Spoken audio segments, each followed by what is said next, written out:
Feels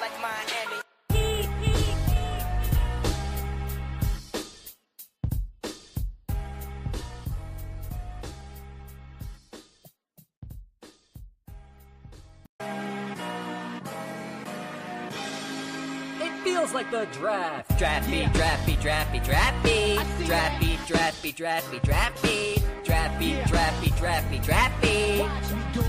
Draft, draft, draft. Draft beat, draft beat, draft beat, draft beat. Draft beat, draft beat, draft beat, draft beat. Draft beat, draft beat, draft beat, draft beat. It feels like the draft, draft, draft, draft, draft, draft. Welcome to the Miami Heat Beat podcast show. We had a bit set up for this, and StreamYard updated and didn't cooperate properly. Okay, I didn't know if maybe it was just a glitch on my end and I missed it. It totally didn't reset. It's supposed to reset, and it always does. Now it didn't. My bad. It's okay. That's on me. Listen, it doesn't count because we are still technically in the off season. Regular season hasn't started yet. Exactly. I don't even know what's going on with the Miami Heat. This is your show. Take it, Franky. Exactly. And you're hearing his voice. It's the only one, the one and only Alex Musibay. Moose is in the building. How you doing today, Moose? How one time. I haven't said that in a while. Dusting off the pipes. What's up, guys? It's good. Took the off season off, just like the Miami Heat decided not to do anything. But it is training camp mode, so we're slowly getting back into it. And I decided to hop on with the Draft Beat Boys for the first official pod of this new season. Yep, absolutely. We got a lot of changes on the Heat Beat side, but the familiar, the fancy with his background cover here. Now, you know, somebody walking through that door, you're not going to know because Saucy Takes has a barrier. You're not going to know. You're not going to know. You could still see the blurry Saucy Takes light. I don't know what it says. You claim never it's know. Saucy Takes, but No. I don't believe you. No, I don't believe myself anyways. It is what First it is. of all, I know that room divider. That is Pottery Barn Spring Catalog, page 47. Nice touch. I like that. Thank you. Offsetter ass. You know, I'm going to let the audience in on a little secret. The divider is we had some budget cuts. You know, the economy is really bad. No shit. Yeah, it's really bad. So, We didn't want to pay luxury tax. So. Exactly. You know, you got to take some pay cuts. Everybody has to make sacrifices. We're a family. We're a family at Heat Beat, and you know, the secret is Lou is in the other side of Moose's house. This is the divider between Moose and you Lou. You can't tell. The light that I have doesn't reach over to his end, so you can't tell. Yeah, and his beam doesn't light up the whole room, so it's perfect. Yeah. It's you know, it's we're working through some things. Somebody said the light is out 6 to 8 weeks. Yeah, that was funny. I liked that. 6 to 8 weeks on that light. It's 8 to 12. It's 8 to 12 now. Maybe. Okay. You don't know. We got to keep them guessing. That's what we do here. The chat says you stole it from a tanning salon. I won't disclose.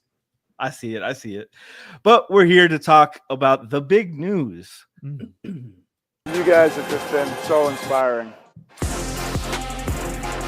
It's been electrifying.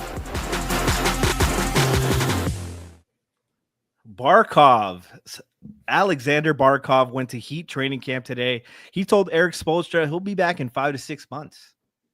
Moose, Whoa, I'm dropping the ball that on is you. breaking news for me. I did not know that. He's a warrior. He culture so bad right now that they're calling in on the Panthers. What a time! They to be tweeted alive. that out today. Yeah. How sad is it that like the most excited I've been of the Miami Heat in the last months was a video of Sasha Barkov for the Florida Panthers.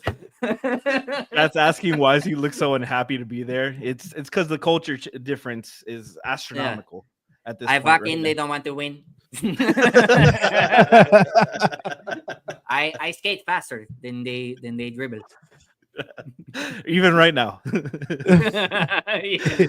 One leg. No, but get well soon, Barky. Absolutely, we need Barky for the 3-peat. We're here to talk about injuries. On the note, you know, not too notable. It's training camp day 2. Anthony Chang of the Miami Herald, I believe he's still there. Pell Larson, left quad. Tyler Hero with the left ankle surgery. And Terry Rozier, left hamstring strain. Did not practice today. Rozier strained his hamstring toward the end of practice yesterday. And he says that. Yep. I'm sorry, but 2 of those names should not be there. What do you mean? Why are Hero and Rozier on the roster? I thought we were figuring out a way to. You thought they would tank Hawaii time? I was kind of hoping they would figure something out. Like I said, I checked out. I thought they'll let them do their trades and all that. I took a bet that Terry Rozier wouldn't be here. Ooh. Boom! And I lost that one. I hope that wasn't a parlay or anything. Terry didn't help you out there for once. But they're not going to be with us for 6 to 8 months, weeks. What's going on here? Terry seems day to day. He says he doesn't expect the injury to keep him out for long, as hopeful he'll be able to return next week. I think it's probably just precautionary. Any thoughts on this? Pretty not too notable day. We knew Tyler was out. Pell's quad, not too crazy. Probably just getting banged up and stuff. Yeah, Nothing they said it crazy. Was from the last game of the Eurobasket. Okay. For Pella. So it's something he's been nursing, but they didn't say he didn't have any concern. They didn't have any concern for long term. I believe they play the 4th. That's their first game. I think it's in Puerto Rico too. Yeah, they play Saturday, the 4th. Yeah, against Orlando. Long term for Terry. No, not unfortunately. That's too. Unfortunately, because if it was long term. Debatable. Actually, fortunately, because if he plays, Fishing shirt, all right. Hey, the tank is on. Fishing shirt. Yeah, this guy's sleeve voices. Chat, remember we're doing Q&A sections at the end Please. of the pod today, so make sure you get your questions in and we'll highlight them and get to them. But the other big news, Moose. Yeah, it's really crucial, especially for all European guards. When they come from Europe to here, it's a bit faster pace. So I know Coach Spo wants him to play a little bit faster. So, just to be ready. It's a really solid build. He's tough, strong. He can shoot the ball. Of course, he's young. He's going to need time to develop a little bit more. But, so far, I'm pretty amazed. It's adorable. It's Gogi. so cute. Even in retirement, he's still so cute. Goji, I love you. I'm not gonna do the I'm not gonna do it. Oh, see, that's me and my guy right there. That's when he lied to Goins and I about Luka Doncic wanted to be in Miami. But I will say I love to see Goji taking Cass under his wing. That's exactly what we need, because Cass will not be running up and down that floor that much this regular season. I'll be telling you that. We know how Spo is. So that's why I even kind of rolled my eyes when he said, he likes to run up and down and go fast. Well, that's not going to happen. So it's good that they're at least getting that work in outside of the game time. I think he's running fast to hand somebody a towel. Yeah, exactly. Yeah, to get on the plane. But speaking of Goran, Anthony Chang also said that Spo wants to find a defined role for Goran within the organization. Dragic doesn't want to get into coaching, but he's taking on a mentorship role, as we saw here with that clip about working with Kaz. So I did want to talk about the first. I wanted to focus on Goran and potentially finding a role in the organization. We know the Heat like to do that. Obviously Zoe's the cornerstone guy, Keith Askins, Shane Battier, numerous other guys of UD, but Chris Quinn, of course. But Goran, what is we're the generation we saw Goran's whole career here. All the ups and downs, all the 30 and 11s and 11 and 30s. And the NBA finals and the bubble run, and then the untimely injury. I want to start with Lou. What do you think it means to have Goran potentially back with the organization in some official capacity? I mean, it's great to have him around. We have a lot of guards who are international guards. Even Niko is more of a point forward than he is just a regular forward. A lot of guys who are going to have the ball in their hands. and are going to have to contribute on one, with the ball in their hands at some point, maybe this season. So having Goran there is just going to like maybe budge them to like play a little bit faster, to just, I don't know, like speed things up a little bit, to get them more comfortable in sets. Goran was sensational on the fast break. So, get the team moving, because God damn it, they've been slow. And Goran hates playing slow. Everybody's been talking about pace this, pace that. We need to see it. Like, we need to see it in action. And I think that's what Goran is going to help with. I do know that I saw the clip that Anthony Chang was talking about in regards to basically the way Spo said it made it seem like he offered him a coaching position on the team, and Goran just he didn't take it, but they're working to like mentor him in, kind of like you said, like with UD in particular is the most recent one I can think of, which is interesting. It probably just means Goran doesn't want to commit that much time. But, very fair. Show me the money.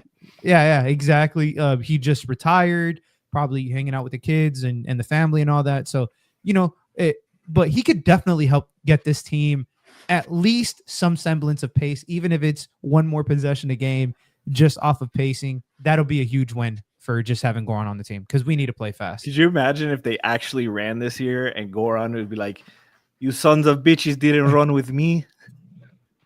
Like, you don't know how good you have it. Russian. I think I'm the impressionist here. What I will say go ahead is, no, Saucy, listen, I like everything that you said, and I don't disagree with it, but I also think that that's being a little bit optimistic and thinking as if he was on the coaching staff, where he could really implement more of his style of play and pace of play and all that, and kind of, I don't want to say force Spo's hand, but to be that extra ear in game, to be like, hey, let's pick this up, So I don't know if that might be a step too forward, as it was said that he didn't want to coach, which we understand. If I'm not mistaken, I actually think that there was reports of this last year as well, that the Goran and the Heat and talking about. Yeah, there was definitely some flirtation. Yeah, coming back in some kind of role, but he's always said that he doesn't want to coach after. And I do understand that the level of just attention and stress and everything, like, you're back into it. I'm sure that it takes a while for him to mentally want to go back there. Okay, but just for Caletiana. Bringing this back. My point was, though, I think the perfect role for him truly is the UD role. And I think ultimately that's going to end up being the role for a lot of these guys.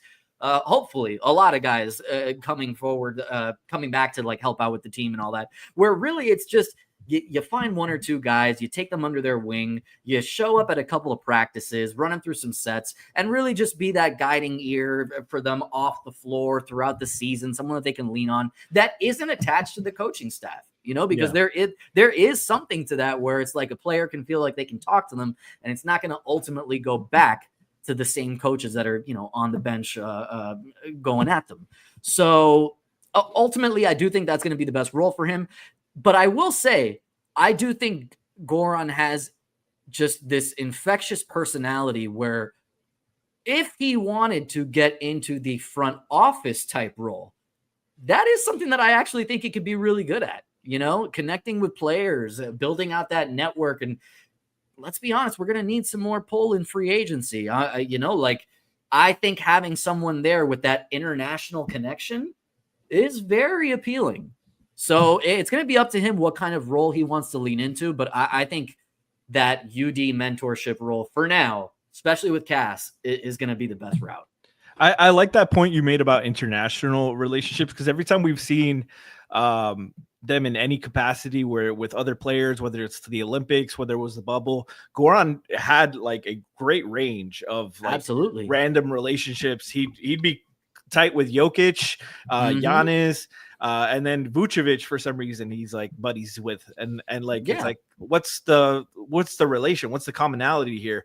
And it's just he speaks about basketball with the current crop of players, Yeah, and I think the experience, especially as a guy who did play under Spo, under this version of Spo, like because Karan played when Spo was an assistant coach, and and so did Chris Quinn. I don't think Chris Quinn was on those Spo teams. I could be wrong, but I remember him on the Pat teams. It was the first. If he was, it was like the first year. Yeah. Well, exactly. Spo was definitely around during that time. I don't know if he was on the bench though. He was on the bench. He was on the bench, but I don't remember if he was there for the first year. But anyways, like it's a different perspective for someone like Goran to coach the Nikos and Kaz. And I'm using coach very loosely because it seems he's just being like a mentor here. Like we saw the clips here. He's showing him a couple of little tips and tricks of what he needs to do better. But that's all useful. And I think the mental side of it as well, like the adjustment of the, new country, new languages, new league, new pace, like everything coming from college to basketball, from college to pros in itself is already a big jump. Yep. Yeah. And he's only been in the States for 1 year in Kaz's case. But like, I think that's instrumentally useful for the team. And I'm glad they're taking advantage of it. I hope to see more of it and hear more of it. It's also just great for the organization. I think there's many former players as you can have that stay connected to just kind of show, what we always talk about, that culture. That culture is real. Stuff that you see like with UM too, when you see the alumni come back. There is a real cachet to that. It's a brotherhood. That they want to be a part of that, and they see that. Yeah, and the Heat, like there's a kind of like brotherhood to that sense where you compared it to the University of Miami and other colleges that have that as well. But like a lot of other teams don't have that the Heat have. Like there's a real like you're one of us. Like forged in fire. The famous clip from Greg Sylvander. What the hell is a Denver Nugget? Like there's no Nugget culture, stuff like that. Like it's very different being here in Miami, and all the players know that. That's why it's not for everybody. But like Lou, like we're wanted to focus in on Kaz a little bit more. We've had the whole summer to digest. We saw the summer league. We had our feelings on draft night and throughout the process. I kind of want to just go through it a little bit now. We're going to talk about Kaz, like how you feel about the draft pick so far. And like what we'll talk a little bit about the expectations for this season. So I want to start with you, Lou. Like in hindsight right now, with the benefit of hindsight, how do you feel about the pick? Are you more comfortable, lesser, down, about the same? Let me know. It's about the same. And the reason is we haven't seen him yet in like live fire NBA action. Like we saw him in summer league with like a bunch of guys who just got put together and just started trying to play. Like it's not the same, especially for a main ball handler, which is what they're projecting him to be, or what they're trying to mold him to be, to pick up on all these systems and for everybody around him to pick up on all these systems and him actually shine. That's not an easy thing for anybody to do, let alone a 19-year-old. A lot was put on his plate in summer league. Offensively, could he have been more consistent? Absolutely, he could have been. I think that's the biggest plus to having Goran for Kaz is offensively, because if we want to talk about the negatives of Kaz during the summer league was, his ability to get to the rim, to cut down a little bit on turnovers. The shooting, I really don't care about. Like it's such a small sample size. Yeah. It doesn't really matter. It's what can he do in the in-betweens offensively. And sometimes he just got a little bit washed away in the game. So Goran can help him be a little bit more pace controlled, use his shoulder. Cause I mean, like on the flip side, Kaz defensively was absolutely, I don't think anybody expected him to be this level of effective defensively in the summer league. He was legitimately a hound on that end. I mean, I'm pretty sure we have Spo talking about him today, about how like him and Davion were like two pit bulls going at it. Like that's what you want to, like, for somebody who's going to get some kind of, like, if he was to get some kind of rotation minutes or a spot or a chance, it's going to be that.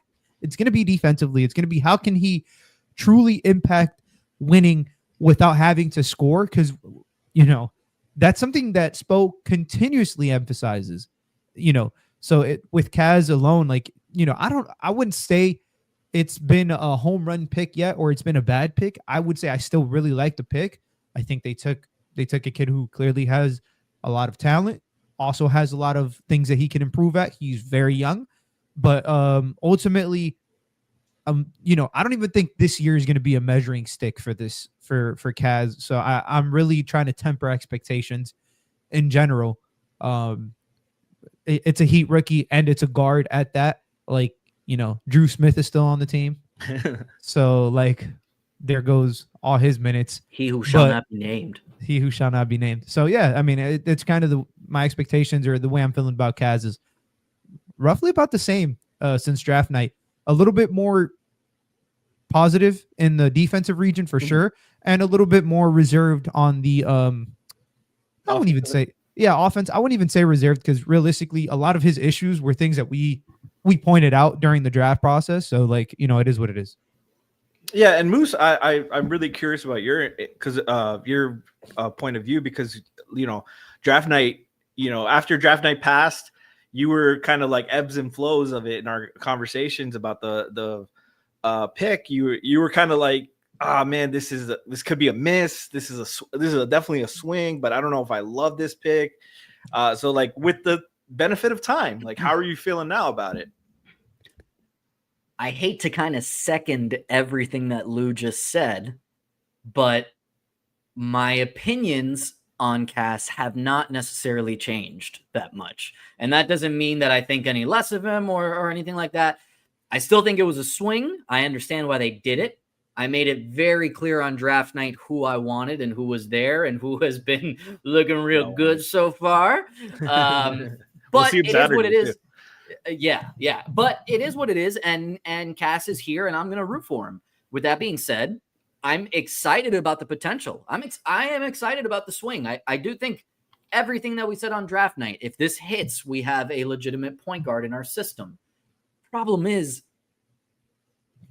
again, to second Lou, the only thing that I think will get him on the floor this year is defense.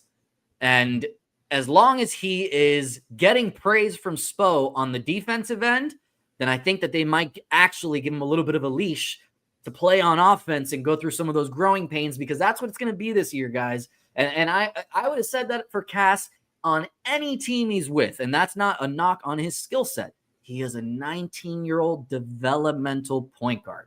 That's why he fell to us in the draft. Doesn't mean the pick's going to be bad, but it's very much a swing. I don't know if they're going to strike, hit, get a single, double. I'm excited to see where it goes. I am rooting for him. And I do think that if they give him the time to develop correctly, it could be a very good pick. It's just, will they let him develop correctly? Which is something that we've been saying for a number of Miami Heat rookies the past couple of years. And it's been frustrating. I hope he doesn't get caught up in the same cycle. And I think it's interesting, like just for this year and this initial stretch, that Tyler's out for sure. Terry's dealing with hamstring injuries and was bad. Indisputably last year it was horrible. Bad is compliment for Terry. Yeah, this is probably a compliment. Yeah, you really took the under there. Yeah. Ayo. But all that to say, is anyone expecting Kaz to play right away? Like, even if Terry and Tyler both out, I don't think Kaz is getting a minute, because you have Davion, you have Drew, you have Norm, who are all probably ahead of him, and you know, good cases to be ahead of him in the LA for sure, and Pell too. But yeah, like I think if good point. If the Heat are patient with him, like there's a lot of fruit to bear on this tree here. But I think they need to be patient, and that's something that we've seen them fuck up a lot. Legends of going to D&B with the boys. Says, why are Lou and Moose dressed like they're going to Dave and Buster's with the entire fraternity after the stream? Because they are. What's the problem? Let's go, Pledge. You don't want to see me on those basketball machines. Oh yeah, man, little pool. But yeah, I think with Kaz, like I think. How are you feeling about the pick, Frankie? I still like the pick, because I know you and I were. I mean, you were more optimistic than me for sure. Both of you were, but you and I went through similar ups and downs. Yeah, definitely some ebbs and flows. I still agree with the pick. Like the shot, I like the shot. I love Jace, and I know we all did, but sure. like I'm rooting for Kaz. I think he has more. There's a lot more tools to work with because of his size, because of like the defensive capabilities at his size and with his skill set. Like it's not like he's starting from zero at most things, or like at a negative at most skill sets that are important for point guards. The biggest thing is the protecting the ball, and that's where Spo, like Lou, you talked about the defense, but at especially at point guard, if he is not protecting the ball, he is not going to play at all. Absolutely, you're right. And Spo, and like that's where I'm really curious where the Heat and Spo, how they'll treat his development, because like I think he's going to be a guy that needs the reps. So I would rather see him in Sioux Falls. If he's going to be sitting on the bench and not playing, like let him play 30 minutes over there, let him fail, let him grow, let him learn. I do not want to see him. If you have 4 guards ahead of him on the depth chart, you don't need him for Tuesday night against Milwaukee or whoever. Like send him to Sioux Falls, let him play, let him grow. And when you're ready, when you need him, bring him back. But I think I think it's a real test to their philosophy, because a lot of these guys, where was the kind of the exception in Niko, but like we're more used to them going after like Jaime, guys with something like a solid floor that they can real play. Heat guys, gym rats. Exactly. Like Pell is a real Heat guy. There's fucking something wrong with even them. Jaime, like I think Jaime kind of might have questioned their philosophy a little bit. I'm basing this off of nothing, just my assumptions. But like they thought I thought Jaime had a high floor, and in one season he was unplayable. Yep. So like I think them questioning that is good. Like that they should question their mistakes or shortcomings. I think that's a great part of growth. And like we do that all the time on Draft Beat. We like, why did we get this wrong? What did we see about this pick? What did we not see about this pick? What there's so many factors and variables. Yeah. And so far we've been right about everything. But I yeah. Low-key. But yeah, man, I think the best things about Kaz is that he seems like a hard worker. He seems like a sponge. He's got a great build. Like I'm not worried about his body. He has bought in work ethic. He has bought in totally, which I think is fantastic. And by the way, not something that I didn't expect. He is a hardworking guy, a team guy. Like he will buy into whatever you are trying to do as a team. And I think Spo's going to love that. Before we get off the cast thing, though, because I love the point you made of him spending some time at Sioux Falls. I really hope they do that. That's part of my fear of let him get the reps, let him go through the process, let him develop. Because Spo has lost his touch on certain guys with that. He used to be all about the development. And in some areas, I feel like the way that he is stifling their development is really just hurting the overall franchise.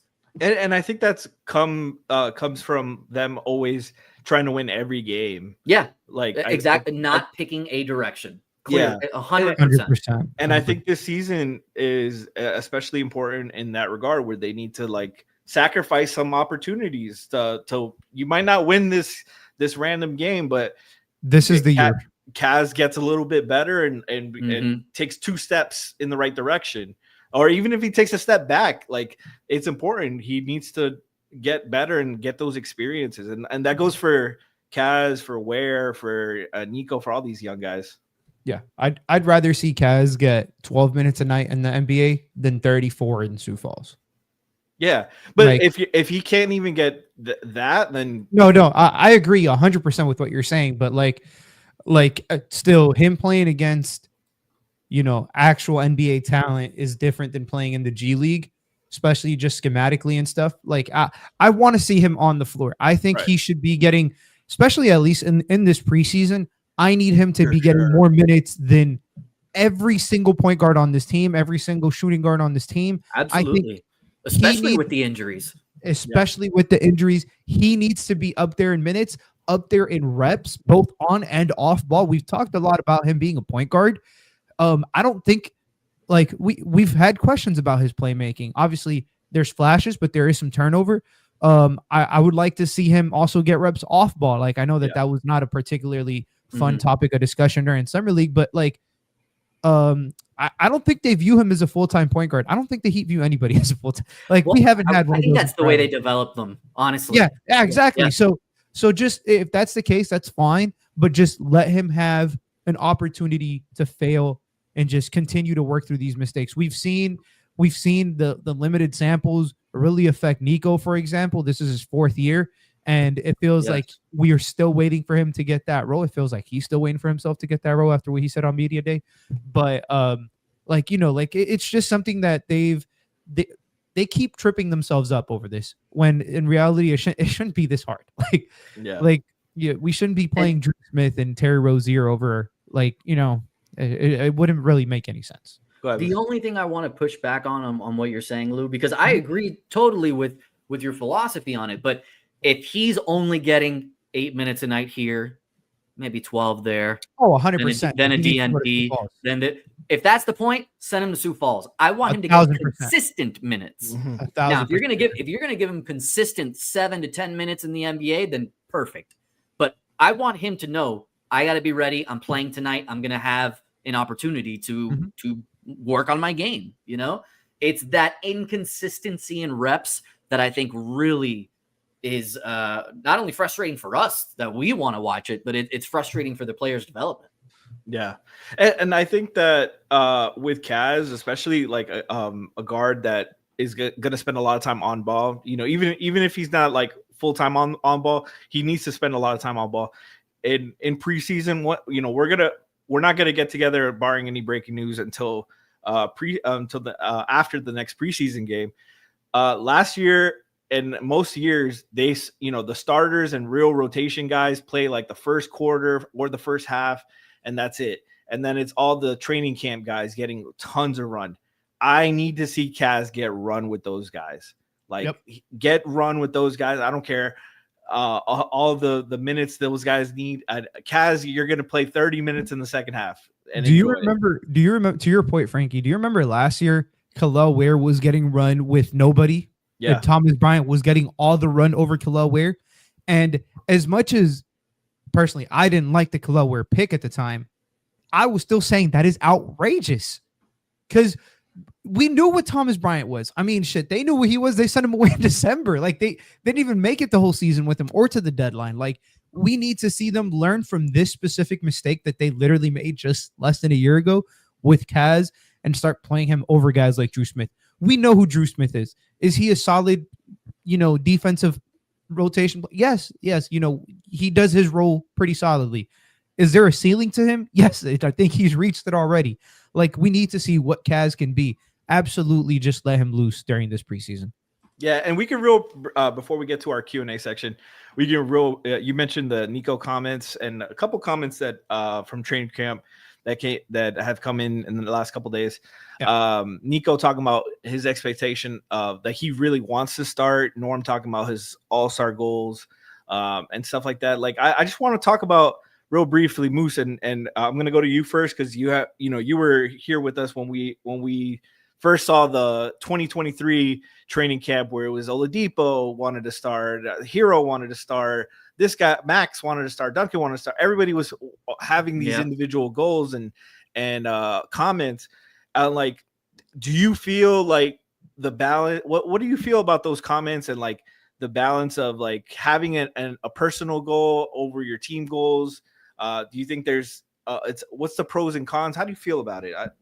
So you use the perfect word, balance, because I do think I have zero issues with guys wanting to be an all-star, setting personal goals for themselves for the season. If anything, I think that they should do that. I think that to quote LeBron, striving for greatness, that's what helps get you better every year, but it's a fine line between having those goals internally and speaking them out loud, specifically on a team media day where it's like, because I feel like we're going to be talking specifically right now about Norm Powell, which I'm excited about the move. But for his situation where he just got here, he was just traded here, ingratiating himself to a new fan base, to teammates and all that, to start off with the personal goal may rub some people the wrong way. It didn't affect me because I understand that that's how a lot of these guys are. But what you're doing is you're raising that suspicion, and now people will be watching your game a little bit more, wondering, well, should he have made the extra pass? Was he trying to get the extra assist? Stuff like that. Is he counting his numbers? I don't think we're going to necessarily have that issue with Norm Powell, but these are the things that do naturally come to mind when guys are voicing these things first. It is a balance. I think it's just about what you show me on the court. For me personally, everybody else is different. If it affects you to hear that, and then your perception of the player changes, I understand that.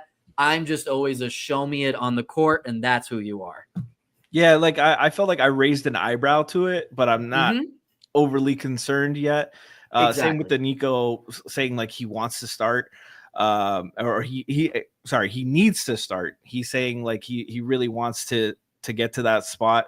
I don't mind it as long as your play doesn't override the team goals at the end of the day. Like you're not making selfish plays is what I think you're referring to in regards to like taking that shot when the pass was there, or making the short pass when the skip was there, or not setting up to rotating because you're going for a block, or whatever the case may be. Like as long as that doesn't get there, I don't mind. I think guys, like a lot of times when they go for those goals, they hurt the team to the point where, especially with the Heat, where they lose playing time, and the team plays worse, and then they won't get the recognition, the personal recognition that they want anyways. Yeah. But Lou, please take the floor. How do you feel about Norm and Niko's comments? To be honest, I like it. There is concern for it, but what do you want the guy to say? Like, no, I want to come here and be a role player. Like the word all-star, I think has a negative connotation attached to it, because the guys who have said in the past that they have wanted to be all-stars are guys that have played selfishly to get these things. Like, Hassan did it. Like that was a goal for him. Look what happened. Like Tyler has done that. He finally got it last year, but even though it was his best year, it's the intentions behind it. I don't think Norm had bad intentions, because there were other clips of him saying offensively he feels comfortable, but he wants to make sure the impact is felt defensively to get on the floor and to help the team win. Like he wants to contend. Like these are things that you want to hear. I'm with Moose 100% though. If a guy has no ambitions, I don't want him on the team, point blank. Absolutely. Period. Like I don't care. Like you could be the best team player, but you need to have something that's pushed motivating you. Like there has to be ambition. I think the Niko starting thing was really interesting to me, because I felt like Niko has never really spoke out like that. Maybe I'm wrong. Maybe I forgot something, but I'm pretty sure last year he said he wanted to start, but I feel like Niko feels like that this is a real opportunity for him this year. Not only is it a contract year, but a lot of things have aligned for him to really take a step forward. And it just feels like he's antsy to get on the court wherever it is, because right after that, he said, even if my role is coming off the bench, I'm going to do whatever it takes to help this team win. So it's a moment of self-reflection, but I am happy that he is striving to be a starter, because why shouldn't he? I'm cool with it personally. Because as much as it's with Beasley, for example, as much as we love Beasley and stuff, he loves to hoop, but there was no drive in his game. There was no ambition, and that's what really hurt him at the end. And to Moose's point, sometimes these guys say these things and it's a little bit selfish. And he said, let the on-court play do the talking. I have never felt for a single moment of Niko's tenure that his on-court play has been selfish. I think it's been the furthest thing from it. That's why his comments about him wanting to be a starter, even though it could lean towards the selfish side, anything he's done on the court hasn't really determined that for me. So to me, it's yeah, he can make those claims because if anything, we need more unselfish guys on the court. So like it's cool with me. Yeah, like when Oladipo made those comments, I was I was an Oladipo fan, but I was like, fuck, man, this guy's not making the right plays. He's missing passes, he's missing spots, and that's where I was like, all right, like it's dribbling the air out the ball. Yeah, like you're hurting the That's team. where you get lost. I mean, yourself. that's where we lose you. Yeah. Yeah, 100%. the disease of me. What Terry did last year. Yeah. I will say to Niko's wanting to start and all that, and for me personally, I didn't take anything of it other than a guy on a contract year. And I don't say that in a negative way at all. Norm, same way. That's why, and Norm too. These guys pay. These guys play to get paid. You know, it is still a business. I never ever fault a player for wanting their money. Now, like I said, show it to me on the court, play a certain way. But all these guys, you know, wanting these minutes to garner more money, yeah, that's the way the game goes, baby. Like that's what they have to do. So again, Niko's comments didn't bother me because I know the kind of player that he is on the court. And that's someone that is just, you know, trying to latch on to their spot in the NBA. And last thing before we get to our Q&A and get out of here, Ware made a comment about like he'll do whatever, he'll come off the bench, he'll start, it doesn't matter, he'll do whatever he likes, and that's something we want for him. Keep that mentality, because he has had issues with hustling and stuff like that. We're just gonna stroll along, but like him, especially responding to the Spo comments in the Spo call out in Summer League, like Ware has to learn that, and this is crucial that at this point he can take an opportunity to grow and reach his potential quicker. Thank you for the chat here, Cal AU with Spo's comment on Ware. It's early when talking about Ware so far in camp. I see flashes of it. I see flashes where he needs to be a whole lot better. References he's learning how to impact a win aside from the flashes. Those are the things. Those are the plays where that's what we've been saying, guys. But you know, the thing about Ware, like I think we also recognize Kaz is a developmental player, but Ware is also a developmental player. We're just kicking my ass. But like I think different mentalities though. Chat saying we re-signed Niko. Is this breaking news? Let's go. Breaking news. Miami Heat forward Nikola Jovic has agreed to a 4-year, $62.4 million contract extension with the franchise. Wow. They did something. Hold up. Get the pots and pans. Fucking beef. Let's fucking go. That's a great deal, guys. And Luke, I'm going to need Goins to explain those numbers to me. 4 for 62, so about 15. So what does that mean? That's it's like 15 and a half, a little bit over 15 and a half million. It'll start around 14 or 13. That's around mid-level exception money. That's a little bit more than mid-level or to start. It's like mid-level exception, a little bit less actually. My head numbers wise still go to like 2010. Like guys should be making like 11 million. I understand it. He's going to be making around like 13% of the cap. 13% of the cap. Yep. Great. Okay, whatever. It's not my money. Good for Niko. I'm happy for him. Chat saying that's a good contract for a 3-time MVP. I agree. But I love it. This is what we were saying. Like, get him at an early. Like, even if he doesn't grow a ton and take a huge leap, he is a role player, a rotation player, and now a cost-effective. And cost-effective that you have in your back pocket. And I hate to put it like that, but let's be honest, it's Miami Heat. We need as many of those as we can get. Literally, that's the whole point, Moose. To your point, like it's somebody who I do not think this contract will ever be a net negative unless some kind of crazy injury occurs. Mm-hmm. So just to give you guys some like names around like what he's getting paid, he's gonna be around Terrence Mann, Nickeil Alexander-Walker, what he just got paid, Isaiah Stewart, Jonathan Isaac, Marcus Smart. Yeah, those names are like, man, this is perfect. He's going to be around the 120th salary. So I love it. Andy Ellisberg, get well soon, but you're fucking killing it from the bed. I'll tell you that. Literally. Let's go. This is an incredible signing. I am so happy because I genuinely think this is the cheapest we were going to get him. I've been banging the table for this since the start of the summer. I think this was one of their things on their priority list, and I'm so happy. I'm so happy.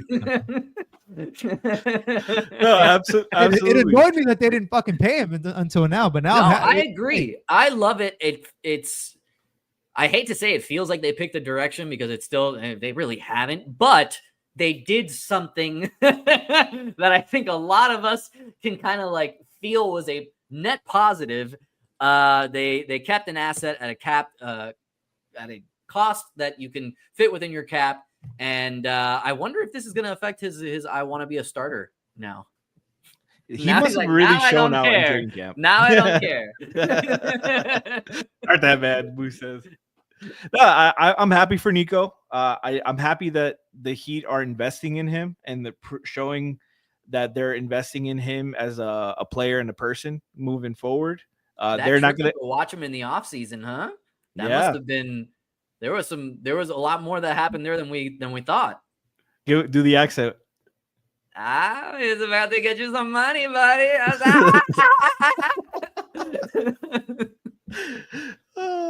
Well, we get the live reaction to that. Hell yeah, I'm excited. I'm super happy. Cool. I'm happy. Yeah.